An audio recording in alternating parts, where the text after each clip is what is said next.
NOW no होता है, ROW रो होता है, CROW क्रो होता है, लेकिन WOW वो नहीं, वाओ होता है। बड़े बड़े विद्वान कह गए English is a funny language, पर अब इस फनी लैंग्वेज की इंपॉर्टेंस क्लैट एग्जाम के लिए क्या है, ये क्लैट एस्पिरेंट्स को जानना बहुत जरूरी है। Hello everyone, welcome to an amazing channel of PW CLAT. I am advocate Mansi Jain. आज के सेशन में हम ये जानेंगे कि एक क्लैट एस्पिरेंट के लिए इंग्लिश लैंग्वेज का कमांड होना कितना ज्यादा इंपॉर्टेंट है ताकि आप क्लैट में अच्छा स्कोर अचीव कर पाएं। So students, you always must understand, English language पर एक स्ट्रॉन्ग कमांड होना बहुत ज्यादा इंपॉर्टेंट है।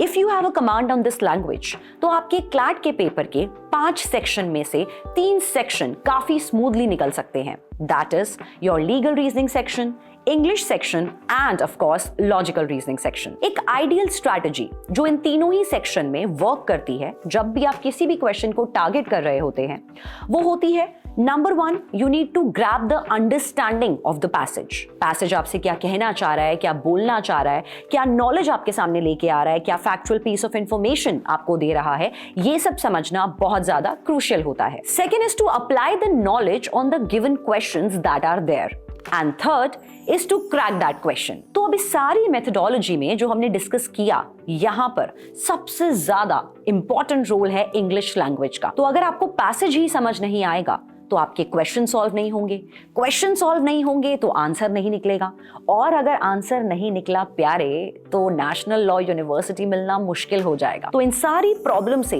बचने के लिए आपको इंग्लिश लैंग्वेज को स्ट्रॉन्ग करना बहुत जरूरी है ताकि आप बहुत स्विफ्ट तरह से पैसेज को समझ पाएं और क्वेश्चंस को सॉल्व कर पाएं। Because there is a hard pill that you have to swallow कि पेपर में आपको पैसेज समझाने के लिए मरूम चचा शेक्सपियर नीचे उतर के नहीं आएंगे, समझना तो खुद ही पड़ेगा बॉस। तो माझी, ऐसे तूफानों से कश्ती निकालने के लिए अभी से प्रैक्टिस कर लो।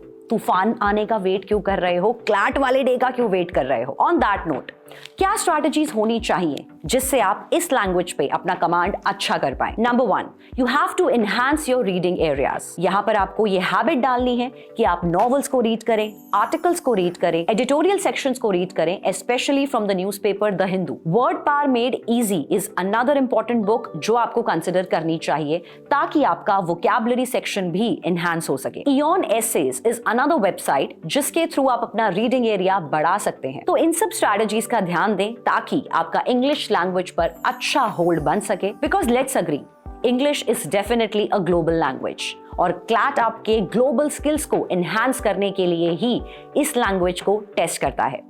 All the best to all the aspirants.